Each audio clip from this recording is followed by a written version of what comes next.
Hello मेरे प्यारे साथियों, कैसे हो आप सभी। मैं रीना आप सभी का आपके अपने चैनल ज्ञान गंगा एजुकेशनल में स्वागत करती हूं। और जैसे कि आप सभी जानते हैं कि मैंने हिंदी साहित्य सीरीज़ को शुरू कर रखा है। तो जो भी स्टूडेंट चाहे वो सीयूटी की या यूजीसी नेट की, टीजीटी पीजीटी हिंदी की या फिर किसी भी स्टेट का कॉम्पिटिटिव एग्जाम है और आपका विषय यदि हिंदी है, तो ये सीरीज आप सभी के लिए बहुत ही यूजफुल रहने वाली है। तो चलिए बिना किसी देरी के हम अपनी क्लास को शुरू करते हैं। आज जो है हमारा विषय रहेगा वो रहेगा नाटक। हिंदी गद्य साहित्य को मैंने शुरू किया हुआ था, जिसके अंतर्गत मैंने आप सभी को उपन्यास और कहानी उन सबको पढ़ा दिया है। तो जिस भी स्टूडेंट ने उन वीडियो को नहीं देखा है तो वो प्लेलिस्ट में जा करके उनको देख सकते हैं। मैंने जो है नाटक को शुरू किया हुआ था, तो आज जो है ये नाटक का पार्ट 2 है। इससे पहले कि जो हमारे नाटक था उसको 4 कालखंडों में विभाजित किया गया था। पहला जो खंड था वो था पूर्व भारतेंदु युगीन नाटक और दूसरा था भारतेंदु युगीन नाटक। तो इन दोनों को मैंने आप सभी को पढ़ा रखा है। नाटक की उत्पत्ति कैसे हुई, उसकी परिभाषाएं, उसके तत्व कौन कौन से हैं, उसकी विशेषताएं कौन से हैं, तो उन सभी को मैंने आपको विस्तार से पढ़ाया है। तो वो भी आप वीडियो प्लेलिस्ट में जा कर के देख सकते हैं। आज जो है हम नाटक का जो काल विभाजन हुआ था उसमें जो तीसरी श्रेणी के थे कि प्रसाद कालीन नाटक और प्रसादोत्तर कालीन नाटक, तो इनके विषय में हम विस्तार से जानेंगे कि इस कालखंड में कौन कौन से हमारे प्रमुख कहानीकार, कौन कौन से हमारे प्रमुख नाटककार हुए, उन्होंने कौन कौन सी प्रमुख नाटक लिखे हैं। तो उन सभी को हम विस्तार से जानते हुए चलेंगे। तो अब हमें कौन सा आएगा, तो अब है तीसरी श्रेणी का जो हमारा नाटक है प्रसाद कालीन नाटक। तो उनको भी हम जान लेते हैं कि 1900 ईस्वी से लेकर 1930 ईस्वी के बीच में, कब से 1900 ईस्वी से और 1930 ईस्वी के बीच में जितने भी नाटक लिखे गए थे, जितनी भी नाट्य रचनाएं हुई थी, वो सभी जो है प्रसाद कालीन नाटक के अंतर्गत आती हैं। इस कालखंड में कौन कौन से नाटककार हुए हैं, तो जयशंकर प्रसाद, हरिकृष्ण प्रेमी, लक्ष्मी नारायण मिश्र, सेठ गोविंद दास, गोविंद वल्लभ पंत, उपेंद्र नाथ अशक और मुंशी प्रेमचंद। तो ये जो है हमारे नाटककार वो प्रसाद कालीन नाटक के अंतर्गत आते हैं। तो इन्होंने कौन कौन सी नाटक लिखे हैं और नाटक के क्षेत्र में इन्होंने अपना कैसा योगदान दिया, तो उनको भी हम पढ़ लेते हैं।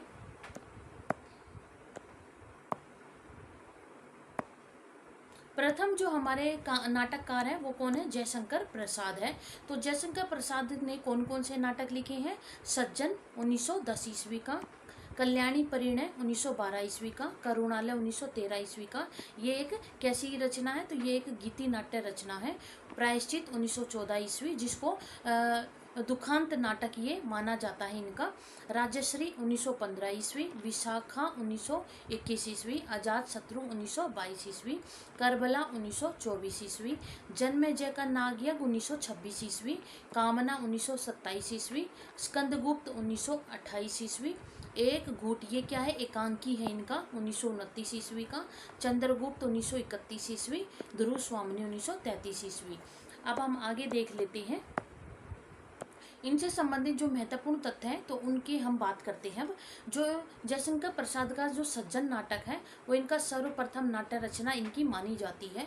और जो विशाख नाटक है वो इनकी सर्वप्रथम प्रौढ़ नाट्य रचना जो इनकी मानी जाएगी।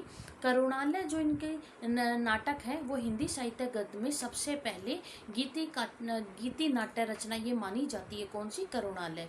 प्रायश्चित नाटक को कुछ समीक्षकों के द्वारा हिंदी साहित्य का सर्वप्रथम दुखांत नाटक भी इसको माना गया है। इनके कामना नाटक में प्रबोध चंद्रोदय के नाटक के प्रतीकात्मक और अन्य उपदेशक जो शैली है उसका प्रयोग हमें इसमें देखने को मिलता है। अब हम आगे बात करें कि जो इनका एक घूट जो ये नाटक है वो क्या है, वो एकांकी है और ये हिंदी साहित्य जगत का सर्वप्रथम एकांकी ये इनका माना जाता है। ध्रुव स्वामिनी इनकी अंतिम नाट्य रचना मानी जाती है। नायिका प्रधान इस नाटक में, यानी कि जो ध्रुव स्वामिनी नाटक है ये नाटक जो नायिका प्रधान नाटक है, मतलब इसमें जो प्रमुख पात्र है वो हमारी नायिका है, कौन, ध्रुव स्वामिनी।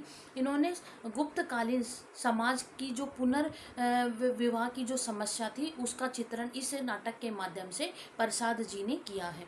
करुणालय नाटक के अंतर्गत राजा हरिश्चंद्र और सुनह शेष की बलि की जो कथा है उसका वर्णन जयशंकर प्रसाद ने इस नाटक के अंतर्गत किया है। प्रसाद जी के द्वारा रचित न तो सुखांत नाटक ही माने जाते हैं और न ही दुखांत नाटक माने जाते हैं, बल्कि इनको प्रसादांत नाटक कह करके पुकारा जाता है इन नाटकों को जो प्रसाद जी के द्वारा लिखे गए हैं। प्रसाद जी के द्वारा रचित नाटकों में भारतीय और पाश्चात्य दोनों की विशेषताएं जो है इनके नाटक में हमें देखने को मिलती है।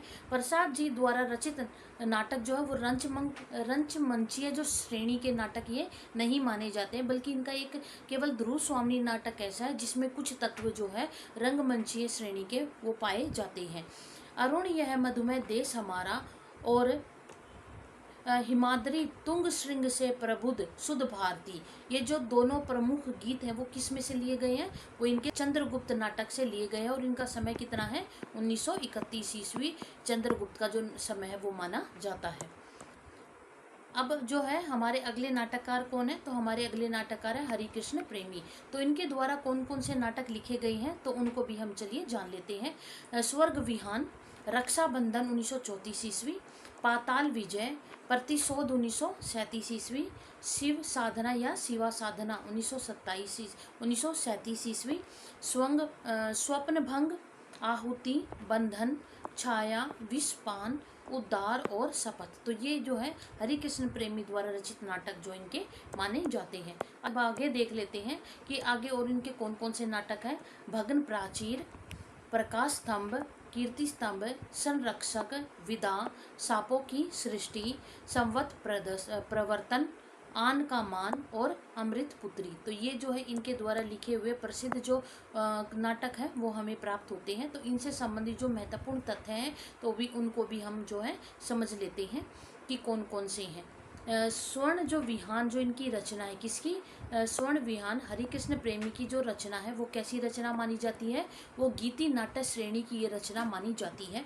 रक्षाबंधन नाटक में इन्होंने रानी कर्मावती और हुमायूं की जो कथा है उसका वर्णन जो है इसके अंतर्गत जो हरिकृष्ण प्रेमी जी ने किया है। विषपान नाटक में इन्होंने राम कुमारी कृष्णा के द्वारा देश हित के लिए विष ग्रहण करने की जो घटना है उसका वर्णन जो इन्होंने किया है। अमृत पुत्र जो इनका नाटक है वो कैसा है, ऐतिहासिक श्रेणी का ये नाटक माना जाता है और इस नाटक में इन्होंने जो सिकंदर कालीन जो भारत की जो स्थितियां थी, जो परिस्थितियां थी उस समय भारत की जो स्थिति थी उस सभी का वर्णन जो है इसके अंतर्गत जो है हरिकृष्ण प्रेमी ने किया है। अब हम आगे देखते हैं कि इनके द्वारा जो लगभग जितने भी सभी नाटक प्राप्त हुए हैं वो कैसे हैं। उसमें राष्ट्रभक्ति, आत्म बलिदान और हिंदू मुस्लिम एकता की जो भावना है उन सभी को चित्रित किया गया है। अगले हमारे जो कहानीकार हैं वो कौन है, तो अगले हमारे कहानीकार हैं लक्ष्मी नारायण मिश्र। तो इनके द्वारा कौन कौन से नाटक लिखे गए हैं तो उनको भी हम चलिए पढ़ लेते हैं। अशोक, सन्यासी 1930 ईस्वी, मुक्ति रहस्य, राक्षस का मंदिर 1931 ईस्वी, राजयोग, सिंदूर की होली 1934 ईस्वी, आधी रात, नारद की वीणा, गरुड़ ध्वज, वत्सराज, वित्तसता की लहरें और चक्रव्यूह, कवि भारतेंदु, अश्वमेध और अपराजित। तो ये जो है इनके द्वारा लिखे हुए हमें प्रमुख नाटक जो वो प्राप्त होते हैं। तो इनसे संबंधित जो महत्वपूर्ण तथ्य हैं या महत्वपूर्ण जो बिंदु है उनको भी हम चलिए जान लेते हैं कि वो कौन से हैं। ये हिंदी साहित्य जगत में समस्यात्मक नाटकों के जन्मदाता माने जाते हैं। तो ये जो है प्रश्न परीक्षा में पूछा जा सकता है कि हिंदी साहित्य जगत में या हिंदी साहित्य में समस्यात्मक नाटकों का जो जनक है वो किसको माना जाएगा, तो वो कौन है, तो वो लक्ष्मी नारायण मिश्र है। इनके जो सन्यासी नाटक है, इस सन्यासी नाटक में विदेशी जो शासक थे उनके छल कपट पूर्ण जो उनकी नीतियाँ थी, गांधी जी का असहयोग आंदोलन था और रोलेट एक्ट था, उन सभी का जो चित्रण है इन्होंने अपने नाटकों में किया है। सिंदूर की होली जो नाटक है उसमें विधवा विवाह, नारी उद्धार का समर्थन, इन सभी का वर्णन जो है अमृतलाल मिश्र ने किया है। इनके द्वारा रचित जो नाटक है वो यूरोप की यथातथ्यवाद जो शैली है उस पर आधारित इनके नाटक माने जाते हैं। अगले जो हमारे नाटककार हैं तो वो कौन है, तो वो है सेठ गोविंद दास। तो इन्होंने कौन कौन से नाटक लिखे हैं, कर्तव्य 1936, स्वातंत्र्य सिद्धांत, सेवा पथ, हिंसा और अहिंसा, कर्ण, हर्ष, शशि गुप्त, रश्मि, शेर शाह, त्याग और बलिदान, गरीबी या अमीरी, महत्व किसे, भारतेंदु, रहीम, प्रकाश, स्नेह या स्वर्ग। तो ये इनके द्वारा रचित जो नाटक हैं। अब इनसे संबंधित जो महत्वपूर्ण तथ्य है वो कौन से हैं कि हिंदी में इनके द्वारा रचित नाटकों की जो संख्या वो कितनी मानी जाती है, लगभग 100 नाटक इनके द्वारा लिखे हुए माने जाते हैं। इनके द्वारा रचित सभी नाटकों में भारतीय नारियों के जो आदर्श का जो चित्रण है वो किया गया है। स्नेह या स्वर्ग पौराणिक आख्यानों पर आधारित ये रचना इनकी मानी जाती है। और किस श्रेणी की है ये गीति नाट्य श्रेणी की रचना मानी इनकी जाती है। अगले जो हमारे कवि हैं वो कौन है, सेठ वल्लभ पंत। अब इनकी जो रचनाएं हैं वो कौन कौन सी हैं, या यूं कहीं इनके नाटक कौन कौन से हैं, तो अंगूर की बेटी 1937 ईस्वी, राज मुकुट, सिंदूर की जिंदी या फिर सिंदूर की बिंदी, ये क्या आएगा, सिंदूर की बिंदी या सुहाग बिंदी, ठीक है। और अंतःपुर का छिद्र, वरमाला और कंजूस की खोपड़ी और काशी का जुलाहा। तो ये जो है इनके द्वारा नाटक जो है वो हमें प्राप्त होते हैं। आगे जो है इनसे संबंधित जो महत्वपूर्ण तथ्य है वो कौन कौन से हैं कि अंगूर की बेटी, ये कौन सा नाटक है, अंगूर की बेटी। नाटक में मद्यपान यानी कि शराब पीने के जो दुष्परिणाम होते हैं और उनसे जो समस्याएं उत्पन्न होती हैं शराब पीने से, उन सभी का जो चित्रण है वो नाटककार ने इस नाटक के अंतर्गत किया है। राजमुकुट नाटक में इन्होंने पंचाध्यायी की जो बलिदान की जो कथा है उसका वर्णन इन्होंने किया है। सिंदूर की बिंदी नाटक में परिवक्ता नारी की समस्याओं का जो चित्रण है वो किया गया है। अंतःपुर का छिद्र नाटक में इन्होंने राजा उद्यन और उनकी जो दो रानियां थी, कौन वासवदत्ता व पद्मावती, उन सभी की कथाओं का जो वर्णन है, उन सभी का जो चित्रण है वो जो है इस नाटक में हमारे नाटककार ने किया है। इनका जो वरमाला नाटक है वो मार्कंडे पुराण पर आधारित नाटक माना जाता है और ये मूलतः ऐतिहासिक श्रेणी के नाटककार माने जाते हैं। अब हम आगे देखते हैं कि हमारे जो अगले नाटककार है वो कौन है, तो हमारे अगले नाटककार है उपेंद्र नाथ अशक।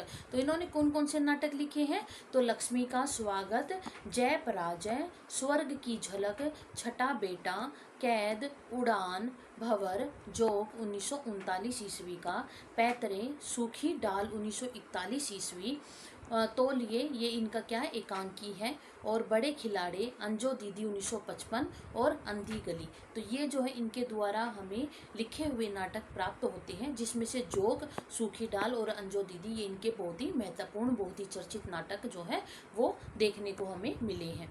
अब हम आगे देखते हैं कि इनसे संबंधित जो महत्वपूर्ण बिंदु है वो कौन से हैं कि उपेंद्र नाथ अशक का जो अंजो दीदी नाटक है, जैसे कि अभी मैंने आपको बताया कि जो इनका सूखी डाल है, जोक है और अंजो दीदी है, ये इनके कैसे प्रसिद्ध नाटक है, महत्वपूर्ण नाटक माने जाते हैं। तो वही इसमें बताया गया है कि जो अंजो दीदी नाटक है इनका कैसा सर्वाधिक प्रसिद्ध नाटक है। इस नाटक में इन्होंने आधुनिक मशीनीकरण के प्रभाव से टूटते परिवारों की जो कथा है उसका वर्णन इसके अंतर्गत किया गया है।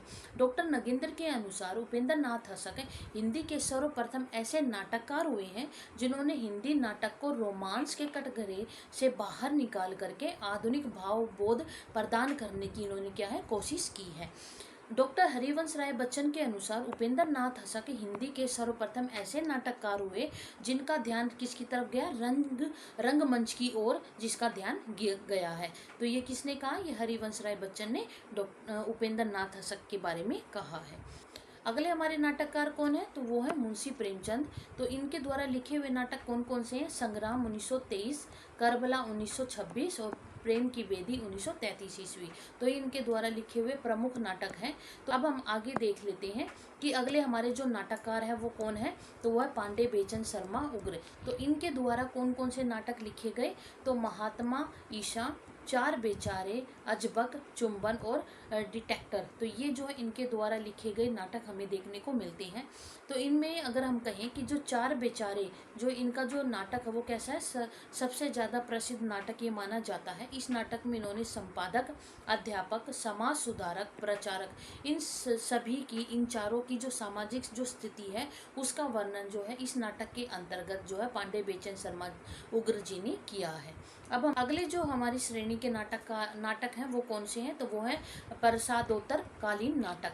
तो ये नाटकों से संबंधित जो महत्वपूर्ण बिंदु हैं उनको जान लेते हैं कि 1930 ईस्वी से लेकर के अब तक जितने भी नाटक लिखे गए हैं वो इसी कालखंड के अंतर्गत आते हैं। और इसमें इस कालखंड के अंतर्गत कौन कौन से नाटककार हैं जो प्रमुख हुए हैं, तो वो कौन से हैं, विष्णु प्रभाकर, जगदीश चंद्र माथुर, धर्मवीर भारती, मोहन राकेश, मनु भंडारी, नरेश मेहता, दुष्यंत कुमार, लक्ष्मी नारायण लाल और शिव प्रसाद सिंह, सुरेंद्र वर्मा, भीष्म सहानी, रघुवीर सहाय, अमृतलाल नागर, गिरीश रस्तोगी। तो ये सभी जो है हमारे जो है प्रसादोत्तर कालीन नाटक कालखंड के अंतर्गत ये सभी आते हैं। तो इन्हीं नाटकों के बारे में, इन सभी नाटककारों के बारे में हम जो महत्वपूर्ण तथ्य हमारे हैं उन सभी को जान लेते हैं कि इन नाटककारों ने कौन कौन से नाटक लिखे हैं और उन नाटकों से संबंधित या इन नाटककारों से संबंधित जो महत्वपूर्ण बिंदु हैं उनको भी हम विस्तार से जान लेते हैं।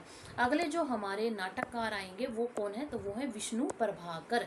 तो विष्णु प्रभाकर ने कौन कौन से नाटक लिखे हैं, समाधि, डॉक्टर 1958 ईस्वी, टूटते परिवेश 1974 ईस्वी, अब और नहीं, लिपस्टिक की मुस्कान, नव प्रभात, रक्त चंदन, युगे युगे क्रांति 1969 ईस्वी, बंदनी, सत्ता के आर पार, गांधार की भिक्षुणी और श्वेत कमल। तो ये इनके द्वारा लिखे हुए नाटक जो है हमें देखने को मिलते हैं। तो इनसे संबंधित जो महत्वपूर्ण तथ्य हैं तो उनको भी हम चले देख लेते हैं। जो विष्णु प्रभाकर के द्वारा लिखा हुआ जो नाटक है कौन सा, डॉक्टर, ये इनका सबसे प्रसिद्ध महत्वपूर्ण नाटक माना जाता है। सामाजिक मनोवैज्ञानिक श्रेणी का ये नाटक है, कौन सा, जो डॉक्टर है वो इनके द्वारा लिखा हुआ मनोवैज्ञानिक श्रेणी का ये नाटक माना जाता है। और इस नाटक में इन्होंने डॉक्टर अनिला को माध्यम बना करके जो सामाजिक भावनाएं हैं, नैतिक जो कर्तव्य है, उनके बीच में नैतिक भावना, सामाजिक जो भावनाएं और जो नैतिक कर्तव्य है, उन दोनों के बीच में जो संघर्ष चलता है उस कथा का वर्णन जो है इसके अंतर्गत जो हमारे लेखक ने, हमारे नाटककार ने किया है। बंदनी जो नाटक है उस नाटक में प्रभात कुमार मुख्य उपाध्याय द्वारा रचित जो नाटक है कौन सा, देवी, ये कहानी है। इसी का ही इसने क्या करा है, नाटक रूपांतरण बंदगी नाटक में किया है।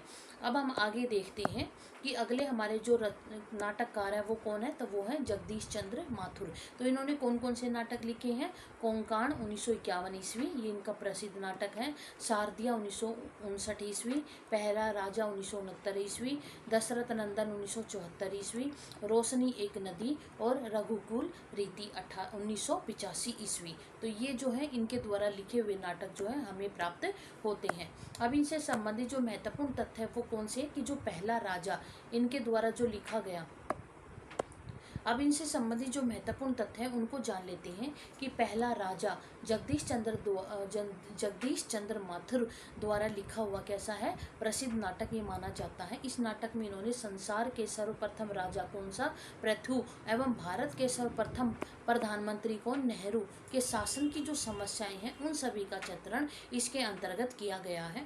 कोणार्क नाटक में इन्होंने 3 प्रकार के द्वंद्व यानी कि संघर्षों का चित्रण किया है, वर्णन किया। तो वो द्वंद्व कौन से हैं, सत्ता व जनसत्ता का द्वंद्व, पुरानी पीढ़ी और नई पीढ़ी के का बीच में जो द्वंद्व है वो, और सृजन और विध्वंस का द्वंद्व। तो इन सभी द्वंद्वों का जो वर्णन है वो कोणार्क नाटक में जगदीश चंद्र माथुर जी ने किया है। अब हम आगे देख लेते हैं कि जो इनके द्वारा लिखा हुआ दशरथ नंदन नाटक है या रघुकुल रीति जो नाटक है वो दोनों ही एक दूसरे के पूरक माने जाते हैं। क्यों? क्योंकि जो दशरथ नंदन नाटक है उसका दूसरा भाग ही क्या माना जाता है, रघुकुल रीति के नाम से लिखा गया है। अब हमारे अगले जो नाटककार है वो कौन है, तो वो है धर्मवीर भारती, जिनका सबसे प्रमुख अगर मैं कहूँ तो वो नाटक है अंधा युग जो 1955 ईस्वी का लिखा गया है। और ये नाटक कैसा है, गीति श्रेणी का ये नाटक जो है माना जाता है। और इस नाटक में महाभारत का जो युद्ध हुआ था उसके 18वें दिन से लेकर के प्रभास ग्रंथ में भगवान कृष्ण की मृत्यु तक की जितनी भी कथा है उस सभी का वर्णन जो है इसके अंतर्गत जो है हमारे धर्मवीर भारती जी ने किया है। अश्वत्थामा इस नाटक का जो है प्रमुख पात्र माना जाता है, किसका, अंधा युग नाटक का। अब हम आगे देखते हैं कि अगला जो हमारा बिंदु है, अगला अगर हम आगे हम देखते हैं कि इस नाटक को 5 अंकों में विभाजित किया गया है। जो अंधा युग नाटक है वो कितने अंकों में विभाजित है, तो वो 5 अंकों में विभाजित है। 3 अंकों के बाद एक अंतराल और 5वें अंक के बाद क्या है, समापन भाग भी इसमें जोड़ा गया है। तो प्रथम अंक में क्या आएगा, कौरव नगरी। द्वितीय अंक में क्या आएगा, पशु का उदय। तृतीय अंक में अश्वत्थामा का अर्ध सत्य। उसके बाद क्या है, अंतराल में पहिए, पंख, पहिए और पट्टियां, ये सब है। चतुर्थ अंक में गांधारी का श्राप है, क्या है, गांधारी का श्राप। और पंचम अंक में विजय, एक क्रमिक आत्महत्या। और समापन, ये इसमें क्या आएगा, प्रभु की मृत्यु। तो ये जो है हमारे धर्मवीर भारती के द्वारा लिखा हुआ जो उनका प्रमुख नाटक है अंधा युग, उसके अंकों के बारे में ये बताया गया है। इसको अच्छे से याद करना है क्योंकि अक्सर इससे जो है प्रश्न पूछा जाता है। अब हम आगे देखते हैं कि अगले हमारे जो नाटककार है वो कौन है, तो मोहन राकेश हैं। इनका जो सबसे प्रसिद्ध नाटक कौन सा है, आषाढ़ का एक दिन 1958 ईस्वी का, लहरों के राजहंस 1963 ईस्वी का, आधे अधूरे 1969 ईस्वी, और पैरों तले की जमीन जो इनका अधूरा नाटक माना जाता है। ये सभी इनके जो है प्रसिद्ध नाटक हैं। अब इनसे संबंधित जो महत्वपूर्ण बिंदु हैं उनको भी हम जान लेते हैं कि आषाढ़ का जो एक दिन, ये इनका सर्वप्रथम प्रकाशित नाटक माना जाता है। तो किसका, मोहन राकेश का। इस नाटक में संस्कृत के महाकवि कौन, कालिदास, उसके जीवन संघर्ष को इसमें दिखाया गया है। उसके जीवन में जो भी संघर्ष आया है, जो भी परेशानी आई है, उन सभी का वर्णन जो है इस नाटक के अंतर्गत किया गया है। इस नाटक को 1959 ईस्वी में भारतीय संगीत नाटक अकादमी द्वारा प्रथम पुरस्कार भी प्राप्त किया गया है। लहरों के राजहंस, जो ये भी इनका प्रसिद्ध नाटक है। इस नाटक में संस्कृत के कवि कौन है, अश्वघोष, उनके द्वारा जो नाटक है कौन सा, उन सौंदर नंदम नाटक के कथानक पर आधारित ये जो नाटक है वो माना जाता है। इस नाटक में इन्होंने गौतम बुद्ध के जो सौतेले भाई है नंद के अंतर्द्वंद का चित्रण जो है इस नाटक के अंतर्गत किया गया है। अब हम आगे देखें कि जो आधा अधूरा जो नाटक है ये भी इनका प्रसिद्ध नाटक माना जाता है। इस नाटक में इन्होंने महेंद्र, जो नायक है वो कौन है, महेंद्र नाथ, और इसकी जो नायिका है इस नाटक की वो कौन है, सावित्री। इन दोनों के माध्यम से आधुनिक मध्यम वर्गीय परिवारों की जो जीवन की जो समस्याएं हैं उन सभी का चित्रण जो है इस नाटक में मोहन राकेश ने किया है। पैरों तले जमीन, ये इनका एक अधूरा नाटक माना जाता है। इस नाटक को आगे चल के इनका जो मित्र थे कौन, कमलेश्वर, उन्होंने इसको पूरा किया और 1975 ईस्वी में उसको प्रकाशित करवाया था। अब हम आगे देखें, अगले जो हमारे नाटककार हैं वो कौन है, मनु भंडारी। तो इनके द्वारा कौन कौन से नाटक लिखे गए, बिना दीवारों का घर, ये भी इनका महत्वपूर्ण नाटक है 1965 ईस्वी का। रजनी दर्पण और महाभोज, ये भी इनका प्रसिद्ध नाटक माना जाता है। तो बिना दीवारों का घर इनका सर्वप्रसिद्ध कैसा है, सर्वप्रसिद्ध नाटक ये इनका माना जाता है। इस नाटक में आधुनिक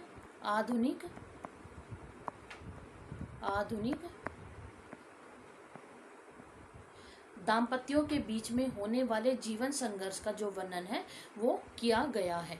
अब हम अपने अगले नाटककार के बारे में जान लेते हैं कि हमारे अगले नाटककार कौन है। तो हमारे अगले नाटककार हैं नरेश मेहता। तो इन्होंने कौन कौन से नाटक लिखे और इनसे संबंधित जो महत्वपूर्ण बिंदु हैं उनको हम पढ़ लेते हैं। सुबह के घंटे, खंडित यात्राएं और उलझन, ये इनके द्वारा लिखे हुए नाटक हैं।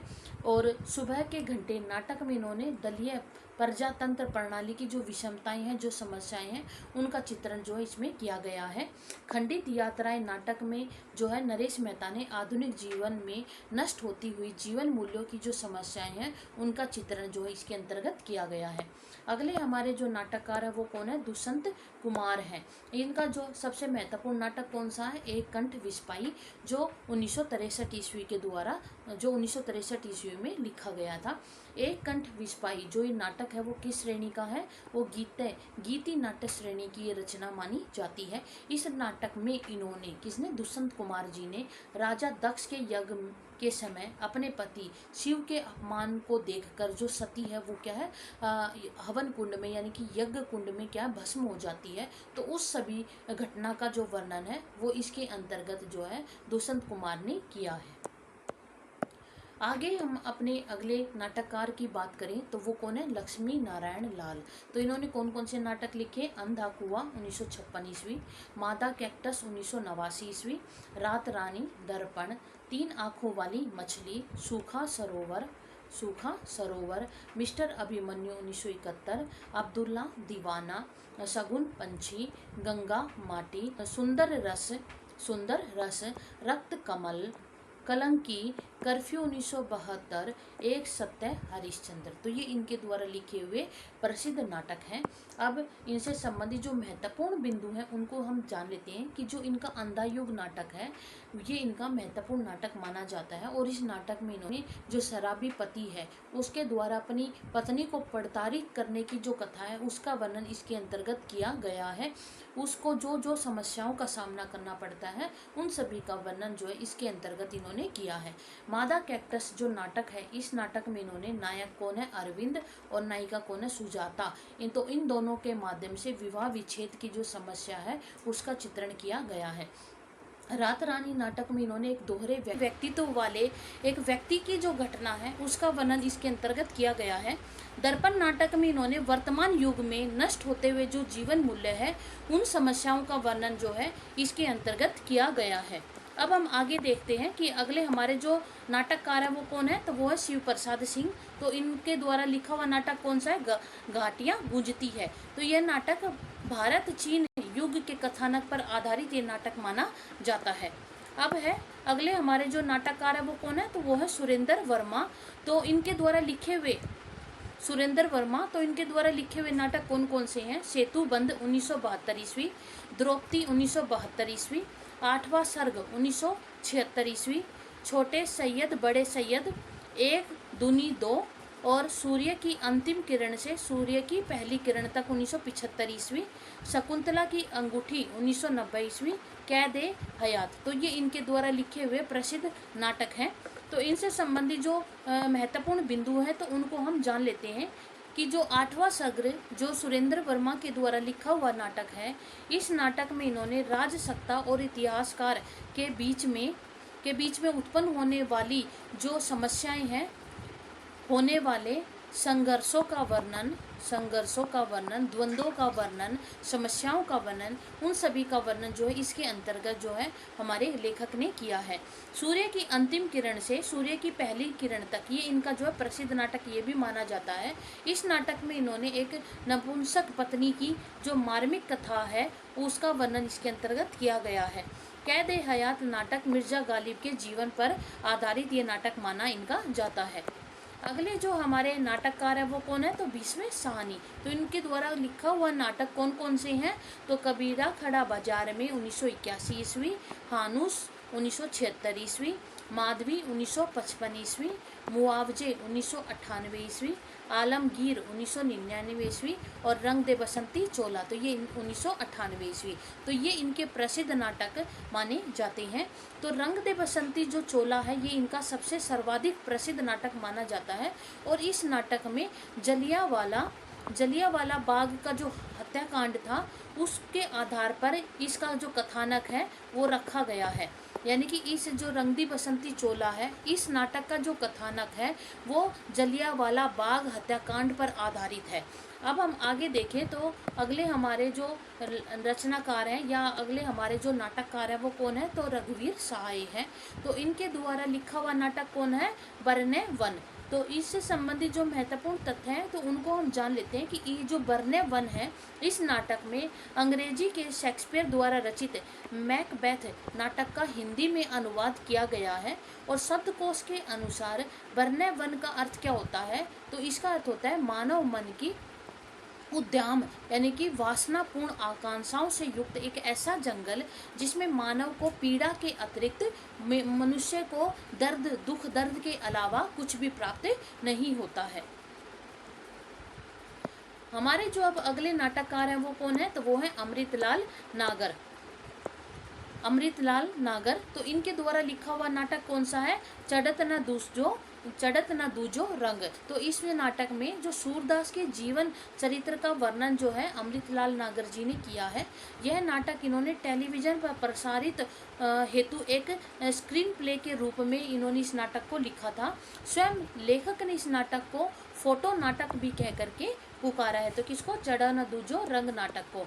अब हमारे अगले जो नाटककार है वो कौन है, गिरीश रस्तोगी। तो इनके द्वारा लिखे हुए नाटक कौन से हैं, तो रंगनाथ की वापसी, बाण भट्ट की आत्मकथा, असुरक्षित और मुझे मत मारो। तो ये इनके द्वारा लिखे हुए नाटक हैं जो हमें प्राप्त होते हैं।